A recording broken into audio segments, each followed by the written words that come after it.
Ali Baba and the 40 Thieves. Adapted by Philip Evans.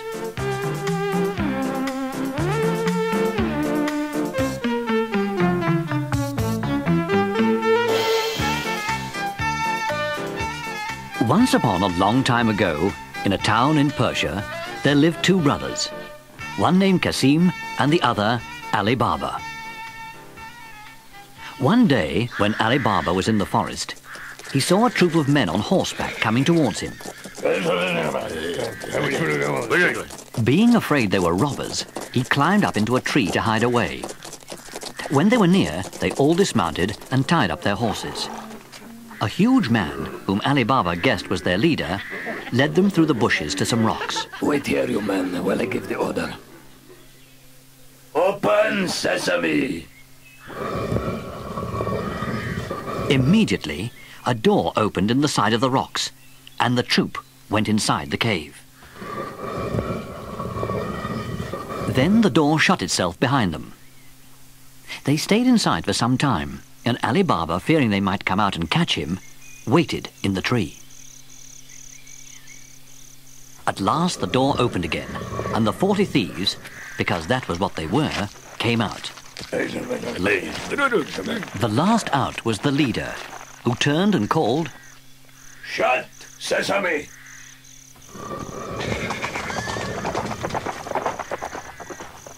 When the thieves had gone, Ali Baba climbed down from the tree and went to the door of the cave. He called out, Open sesame! The door opened, and Ali Baba entered the cave. He could scarcely believe his eyes. Silver, coins, silks, brocades, and gold. Masses and masses of gold. Open sesame! Then, taking out as much gold as he could carry, he loaded it on his donkeys, which normally carried his wood, covered it with twigs, and called out, Shut sesame! Then he went home. There he drove the donkeys into the yard, locked the gate, and showed his wife his treasure. I can't believe it, husband. I just can't believe it. Where did you get it? No matter where I got it, it is our secret, and we shall tell no one. Now, wife, go and bury the gold where no one will find it. Let me weigh it first. I will borrow some scales from your brother Cassim's wife, telling her you wish to weigh some grain. All right, but tell no one about the gold. But Cassim's wife artfully put some slightly sticky substance on the scales. And when Ali Baba's wife returned them to her, there was a tiny piece of gold stuck to them. When Cassim came home, his wife told him what had happened. And the next morning, Cassim went to visit Ali Baba. Ali Baba, you pretend to be poor, and yet you weigh your gold. But Cassim, I don't know about what you are talking. Don't lie to me. My wife and I both know you have gold. Where did you get it, brother? Well, if you must know, I found it in a cave. A cave? Yes, a cave. I will give you a share of the gold, Cassim. That I expect. And something else, my rich brother. I also must know where this treasure cave is. If you don't tell me, I shall inform everybody about it, and you will be unable to return to it in secret. So Ali Baba, more out of kindness than fear, told Cassim about it all, and even the secret words that had to be used to open the door. And Cassim, always greedy, rose early the next morning to get the treasure for himself. He set off with 10 mules and soon found the cave door. He called, Open sesame! Merciful heavens! Money, gold, diamonds. I've never seen such treasure. I'm rich! Rich! Rich! And now I'll fetch the mules in and load up. Ah, the door has closed behind me. Never mind. Open! Open! Oh, what was the word? I know it was a sort of grain. Open barley! No, open wheat. No, open oats! remember the word. I can't remember. My mind's a blank. Open! Open! I can't get out. He became so frightened that the word went right out of his head. At about noon, the thieves came back to the cave, and seeing Cassim's donkeys outside, realized that someone was inside and knew their secret. They opened the door, went in, and killed poor Cassim, and then went off in search of more treasure. As night drew on and darkness fell, Cassim's wife started to worry and ran to Ali Baba's house.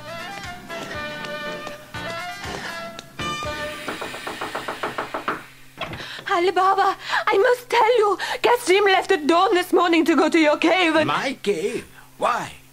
to take some treasure away. How dare he? Where is he now? That's why I've come to you, Ali Baba. He hasn't come back home. I'm very worried. I think something must have happened to him. Well, he shouldn't have gone. I know, but I'm sure something awful has befallen him. He's never late like this, never. Oh, Ali Baba, please help, please, Ali Baba. All right, woman. I'll go and look for him as soon as it's daylight. Of course, the first thing he saw on entering the cave the next morning was Cassim's body. Full of horror, he put it on one of the donkeys, hid it with a rug, and took it to Cassim's house. There he spoke with Morgiana, Cassim's faithful slave, and told her everything that had happened. So, you see, Morgiana, we must not let anyone know he was murdered, or everyone will want to know about the cave, and the thieves, too, will know it was I who found their secret. We must bury him as if he had died in his bed. Now, tell your mistress I am here. Yes, sire. Cassim's wife, on hearing the news, broke into terrible crying.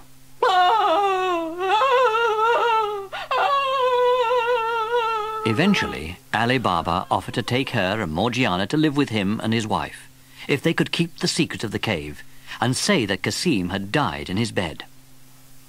After a while she agreed, dried her eyes, and they took Cassim's body to Ali Baba's house.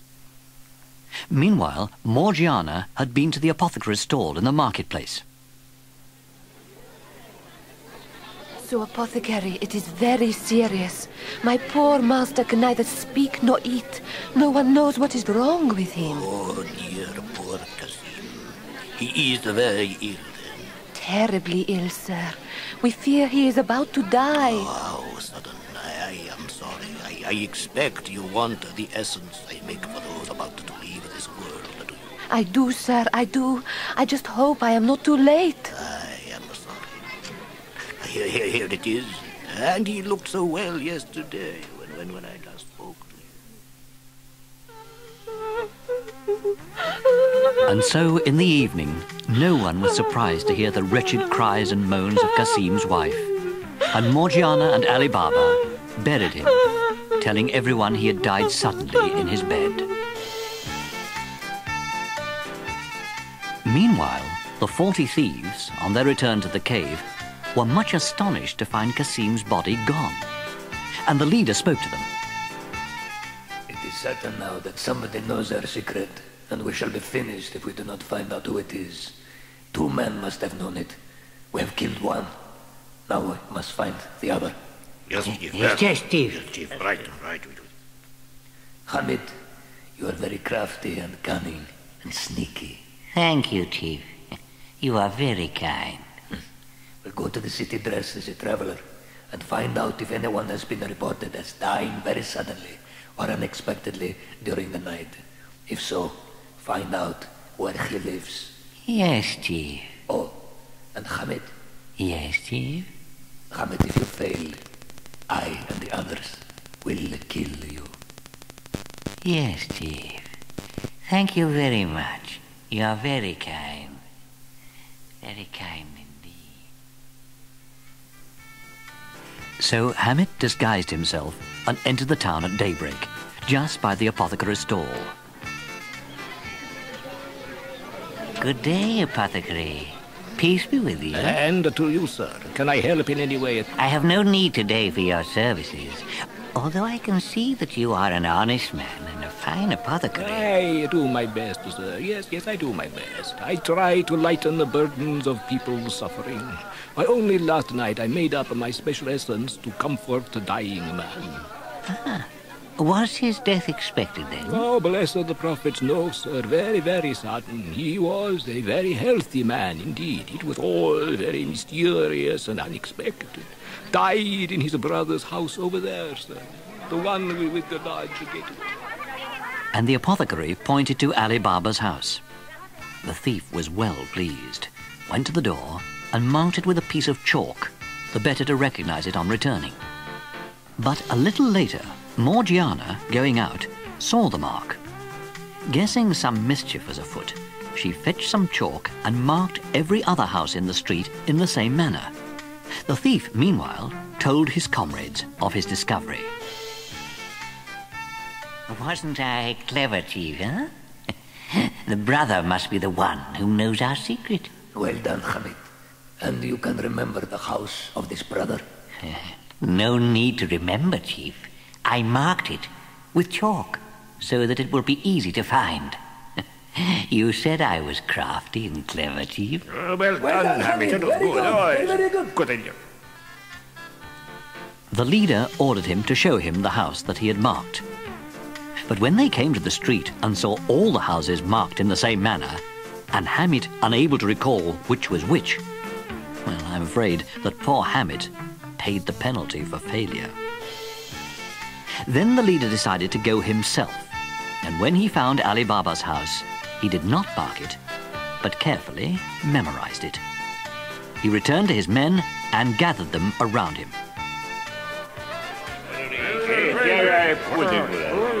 Quiet, all of you. These are my orders.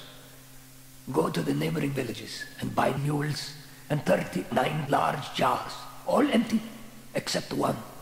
Fill that one with olive oil. Rub oil on each jar to make them all look full of oil. Then come back here. Very good, Chief. Then each of you will get into an empty jar, fully armored, and hide inside it. But what will you do, Chief? I shall pretend to be an oil merchant and go to Ali Baba's house with you all. And at night, when we are all inside, Ali Baba will be no more. Clever, Chief. Very clever. So that evening, the leader stopped his mules in front of Ali Baba's house, where Ali Baba was sitting in the cool. Good evening to you, friend. May blessings be on your house. Good evening to you, sir. And where have you come from? Oh, from a distant land, sir. I have brought olive oil to sell in the market tomorrow. But it is now so late, I do not know where to pass the night, unless you, sir, will do me the favor to take me in. Ali Baba had of course seen the leader of the thieves before, but did not recognize him in his disguise as an oil merchant. You are welcome, sir, to spend the night in my home. I will open the gate of the yard for you to take in your mules. Oh, thank you, sir. You are most kind. Yeah. After they had supped, Ali Baba went into the hall to speak with Morgiana, while the leader slipped out into the yard under the pretense of attending to his mules. Beginning at the first jar and ending at the last, he said to each man inside, As soon as I throw some stones from the window where I lie, get out of the jar and be ready to fight. I will join you. He returned to the house, and Morgiana led him to his room. Then she went to the kitchen, where, with her fellow slave, Abdullah, she started to make some broth for Ali Baba, who had gone to bed. Unexpectedly, her oil lamp went out, and they were plunged into darkness. Abdullah, the lamp has gone out, and I do not think there is any more oil in the house to refill it with. No need to worry about that. Just go into the yard and take some from one of the jars there. That's a good idea. Of course, there's plenty of them. I'll go now. But take care how you walk. There is a cloud covering the moon, and it is a very dark night indeed. Yes, but I know my way well in the yard. So Morgiana, taking the oil pot with her, went out into the yard. It was very, very dark, and she groped her way to the nearest jar.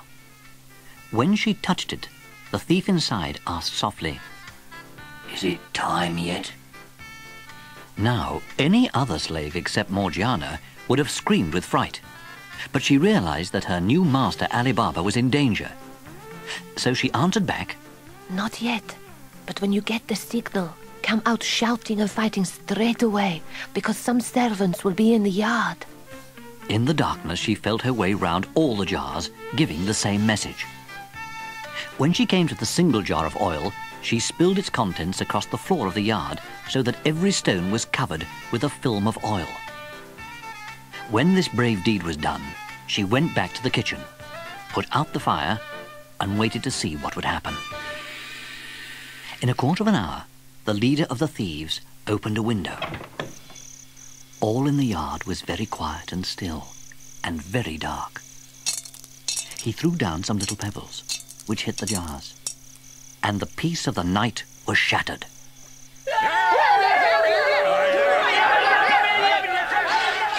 Every thief jumped out of his jar, fighting and shouting. In the darkness, each one thought the others were Ali Baba's servants, and they fought and lashed out at each other as furiously as they could. It became a great fight in the dark. To add to the confusion, they were slipping and sliding about on the oil that Morgiana had spread across the floor of the yard. There were broken jars, broken swords, broken arms, broken heads, not to mention panicking mules. The leader, unable to see what was happening in the darkness, could hardly believe his ears. He ran down into the yard, but only added to the chaos. He got clouted by his own men. Eventually, he managed to shout above the din. Come on, men! Get away as fast as you can! We're outnumbered! There is too many of them! Run! And he led the escape over several walls. Oh, never seen so many walls. Morgiana, who heard it all, could hardly stop laughing. Of course, all this noise awakened Ali Baba, and when he learned what had happened, said to Morgiana, Woman, you have saved my life. I give you your freedom. From henceforth you will be a servant and not a slave. Of course, Morgiana was very happy about that. Now the leader of the thieves was even more determined to kill Ali Baba than ever. He dressed himself in fine clothes and, taking a large quantity of rich stuff and best linen from the cave, set up a shop opposite that of Ali Baba's son. He called himself Khoja Hassan, and he was polite and well-dressed, and soon made friends with Ali Baba's son, and through him with Ali Baba himself. One day, Ali Baba invited the leader, who we knew as Khoja Hassan, to his house. Hassan, I would like to thank you for your many kindnesses to my son. It is much appreciated. But it is my pleasure, Ali Baba. He's a fine boy, a fine boy. Will you not stay this evening and sup with us? We have excellent meat and bread to offer you, not to mention our best wine. I am afraid I cannot accept your hospitality, Ali Baba, much as I would like Well, to. why not, pray? Alas, sir, it is because I cannot eat any food that contains salt in any way. You see, I Oh, have... stop! If that is all, I tell you now that you eat here tonight. That I promise. In that case, I accept your kindly offer, Ali Baba. Now Morgiana, knowing that it was against religious law to harm anyone with whom one has eaten salt, was rather suspicious of this unusual request, and had a desire to see the guest. So she helped Abdullah to carry up the dishes. As soon as she saw him, she said to herself, It's him, the leader of the gang of thieves. I'd remember him anywhere. And I can see the shape of a knife under his garment. No wonder he wouldn't eat salt with my master. He intends to kill him, but I will hinder his plans. So she sent Abdullah up with the rest of the supper, and thought up a very brave deed. While the thief was left alone with Ali Baba and his son, whom he thought to make drunk before killing them, she put on a dancing girl's headdress and clasped a girdle round her waist from which hung a dagger with a silver hilt. Then she said to Abdullah, Take your tabor and let us go and entertain our master and his guest. So Abdullah played his tabor and led Morgiana into the room where Ali Baba was entertaining the disguised leader. Ah, Come in, Morgiana. Let Khoja Hassan see how you can dance. Hassan, this is my housekeeper, Morgiana. She dances very well. Come along, Morgiana, dance for our guest. Khoja Hassan was not very pleased, as it all delayed the moment when he could attack Ali Baba and his son. But he pretended to be eager to watch Morgiana. She used her dagger during the dance, sometimes pointing at herself, sometimes at Ali Baba, as if it were all part of the performance. Then she snatched the tabor from Abdullah with her left hand, holding the dagger in her right, held the tabor out towards her master. Ali Baba put a piece of gold into it. Then she held the tabor out towards Ali Baba's son, who also placed a piece of gold in it. And Khoja Hassan, seeing she was coming to him next, fumbled for his purse. But while he was putting his hand into it, Morgiana leapt at him and held the dagger right to his throat. Well, what are you doing? You foolish woman! Have you gone mad? Get away from me! One slight move and you will have this dagger thrust into your throat. I tell you, one move. Ali Baba, help me! Foolish girl, are you trying to ruin this house? It is to save you, master, not to ruin you. And still with the dagger pointed at the thief's throat, she opened his garment and drew out the knife he had hidden there. See here, master. See what an enemy you are entertaining. No wonder he wouldn't eat salt with you. What more would you have? He is both the false oil merchant and the leader of the 40 thieves. Look at him closely, master. By now, Abdullah and other servants had overpowered the thief, and they bound him and led him away as a prisoner. Ali Baba was so grateful to Morgiana for saving his life that he offered her to his son in marriage. After a year, Ali Baba, judging that the thieves had fled from justice, went back to the cave. There he cried out, Open sesame! He went in and saw that no one else had been there since the terrible affair with Cassim. He brought as much gold as he could carry and returned to town. He told his son the secret of the cave, which his son handed down in turn, so that the children and grandchildren of Ali Baba were rich to the end of their lives.